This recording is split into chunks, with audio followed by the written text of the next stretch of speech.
Hi hello viewers, welcome to clips night channel. இப்போ நம்ம எதை பற்றி பார்க்க போகிறோம்னா, ஆடியோ ஆஃபீஸ்க்கு எப்படி போகிறதுன்னு பார்க்க போகிறோம். சங்ககிரி ஆடியோ ஆஃபீஸ்க்கு எப்படி போகணுன்னா, நீங்கள் வந்து பஸ்ஸில் வரதா இருந்தால் பிஆர்எம் மண்டபம்னு ஒரு பஸ் ஸ்டாப் இருக்குது, அங்கே இறங்கிக்குவாங்க. அங்கே இறங்கி ஜஸ்ட் வாக்கபிள் டிஸ்டன்ஸ் தான். ரோட்டை கிராஸ் பண்ணிங்களா ஆப்போசிட்லேயே வந்து ஆடியோ ஆஃபீஸ் இருக்குது. ஸோ இதான் ஆடியோ ஆஃபீஸோட ஃப்ரெண்டு. வாங்க உள்ளே போகலாம். இங்கே எங்கெங்கே டிரைவிங் இதில் பண்ணணுங்கிறது சொல்லலாம். இதுதான் வந்து காருக்கான ட்ரைவ் பண்ணி காமிக்கிற பிளேஸு. இதில் தான் வந்து அவங்க ரிபேர்ஸ் எடுக்கிறதா இல்லை முன்னாடி ஃப்ரண்டில் போய் வளையிறதாங்கிறத சொல்லுவாங்க. அவங்க ஆர்டிஓ ஆஃபீஸில் என்ன சொல்கிறாங்களோ அந்த இன்ஸ்ட்ரக்ஷன் படி கேட்டு போகணும். இதில் தான் வந்து கார் இப்படி வளைஞ்சி இதில் மேலே ஏறி போகும். ஸோ நீங்கள் முன்னாடியே வந்து ட்ரைனிங் எடுக்கிறது எடுத்து பண்ணுறது ஈஸியாக இருக்கும். ஏன்னா ப்ராப்பர் ட்ரைனிங் இல்லாமல் பண்ணால் ரொம்ப கஷ்டமாக இருக்கும். ஸோ முடிஞ்ச அளவுக்கு வந்து இதில் ஒரு யூட்டன் போட்டு எப்படி போடுறாங்கிறத பார்த்து கற்றுக்கிட்டு நீங்கள் ப்ராக்டிக்ஸ் எடுத்து போடுறது ரொம்ப ஈஸியாக இருக்கும். வண்டி ஓட்ட தெரியாதீங்க, முடிஞ்ச அளவுக்கு ப்ராப்பர் ட்ரைனிங் இல்லாமல் ஒரு கைடர் கூட்டிகிட்டு வந்தால் கரெக்டாக இருக்கும். ஏன்னா கார் ஓட்டுறதுங்கிறது வந்து தனியாக சிங்கிளாக ஓட்டிட முடியாது ஓட்ட தெரியலனா. ஸோ அது பெட்ரு. ஸோ இதுதான் பார்த்திங்கன்னா 4 கியர் பைக்கு போடுறதுக்கான பிளேஸு. இந்த பிளேஸில் தான் வந்து 4 கியர் பைக்கு 8 போடணும். ஸோ இதில் போய் லெஃப்ட்டில் போய் ரைட்டில் கட் பண்ணி 8 போடுற ஷேப்பில் போயிட்டு வந்தால் போதும். ஸோ இது வந்து ஓரளவுக்கு பிளேஸ் பெருசாகவே இருக்குது, ஒன்றும் பிரச்சனை இல்லை. ஸோ கேர்ள்ஸ் பாய்ஸ் யாராக இருந்தாலும் சரி 4 கியர் பைக் போடுறதுனா இதில் போடலாம். இது போடுறதுக்கு முன்னாடி வந்து கூட ட்ரைனிங் எடுத்துக்கலாம், ஒன்றும் பிரச்சனை இல்லை. இதில் 8 போட்டு காமிக்கிறதுங்கிறது ஓரளவுக்கு ஈஸியாக தான் இருக்கும். முன்னாடியே ப்ராக்டிக்ஸ் எடுத்துக்கிறதும் ஈஸியாக இருக்கும். ஸோ இதில் தான் வந்து 4 கியருக்கான வண்டிக்கெலாம் லைசன்ஸ் போடுறதுக்கு 8 போட்டு காமிக்கணும்.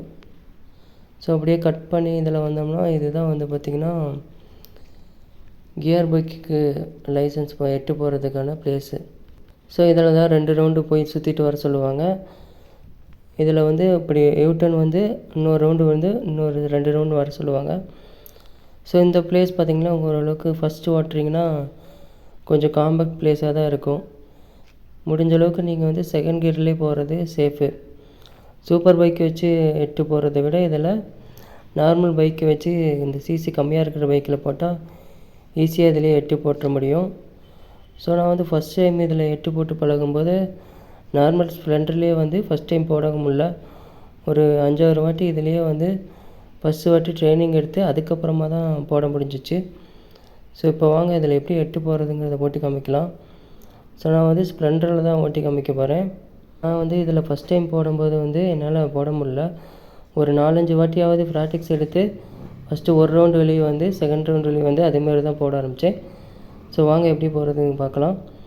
முடிஞ்ச அளவுக்கு நீங்கள் வந்து செகண்ட் கியரில் போடுறது தான் பெட்டராக இருக்கும். ஏன்னா செகண்ட் கியரில் போகும்போது தான் வண்டி சடனாக நல்லா ஸ்டாப் ஆகாது. வண்டியை வளைவில் போகும்போது வந்து கிளச்சை பிடிச்சி போங்க, அப்போ தான் வந்து சடனாக பிரேக் பிடிச்சி வண்டி ஓட்ட முடியும். அது மட்டும் இல்லாமல் வந்து வண்டியை ஓட்டும்போது நடுவுலையே போக பார்க்காதீங்க, முடிஞ்ச அளவுக்கு எட்ஜில் போய் வளைங்க. ஏன்னா எட்ஜில் போய் வளைச்சா தான் கரெக்டாக வளைக்க முடியும். ஏன்னா நான் ஃபஸ்ட் டைம் நான் பண்ணும்போது நடுவில் தான் வளைச்சேன், அதனால் என்னை அடிக்கடி காலம் ஒன்றுதான் ஆச்சு. ஸோ அந்த மிஸ்டேக் யாரும் பண்ணாதீங்க. இப்போயே பார்த்துக்கிட்டிங்கன்னா நான் வந்து 5வது ரவுண்டு வந்து ரவுண்டு அடித்து 8 போட்டு காமிக்கிறேன். ஸோ அந்தமாரி தேவையில்லை, மோஸ்ட்லி 2 ரவுண்டு இருந்தாவே போதும். முடிஞ்ச அளவுக்கு நீங்கள் வந்து சூப்பர் பைக் வச்சுருந்தீங்கன்னா அதை தவிர்த்துட்டு நார்மல் சிசி இருக்கிற பைக்கை எடுத்துகிட்டு வந்து ஓட்டி பாருங்கள். ஸ்ப்ளெண்டர் பைக்காக இருந்தால் உங்களுக்கு ஓரளவுக்கு ஈஸியாக இருக்கும்.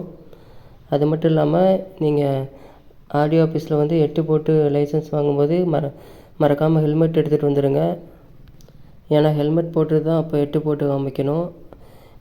ஸோ யாரும் பயப்படாதீங்க. எனக்கு ஃபஸ்ட்டு டைம் 8 போடும்போது வந்து இதில் ஓட்டி பார்க்கும்போது ரொம்ப கஷ்டமாக தான் இருந்துச்சு. ஆனால் நான் அதிலே வந்து வீக்லி வந்து ஒரு 2-3 வாட்டி ட்ரை பண்ணி ஒரு 4வது வாட்டி 5வது வாட்டின்னு ஒரு ரவுண்டு என்னால் ஃபுல்லாக போட முடிஞ்சிச்சு.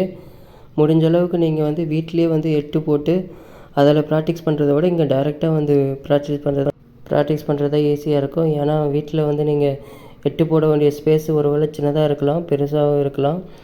ஆனால் இந்த அளவுக்கு தான் கரெக்டாங்கிறது உங்களுக்கு தெரியாது. அதனால் நீங்கள் வந்து இங்கே டைரெக்டாக வந்து 8 போட்டு பார்த்துட்டிங்கன்னா ஸோ உங்களுக்கு ஓரளவுக்கு ஈஸியாக இருக்கும். ஸோ யாரும் பயப்படாதீங்க, ஈஸியான இது தான்.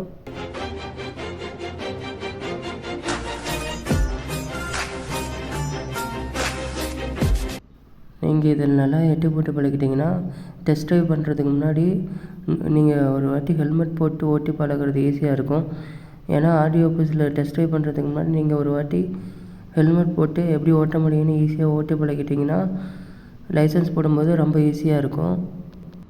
நீங்கள் இதில் ஓட்டும்போது எக்காரணத்தை கொண்டு இந்த கம்பி மேலே மட்டும் வண்டியை விட்டுறாதீங்க. ஏன்னா கம்பி மேலே விட்டால் கண்டிப்பாக காலை ஊன்ற மாதிரி தான் இருக்கும். முடிஞ்ச அளவுக்கு நான் ஃபஸ்ட்டு சொன்ன மாதிரி எட்ஜிலே பழக்குவாங்க. எட்ஜில் போனால் மட்டும்தான் ஈஸியாக இருக்கும். டிப்ஸ் நைட் சேனலை ஷேர் பண்ணுங்கள், லைக் பண்ணுங்கள், சப்ஸ்கிரைப் பண்ணிடுங்க.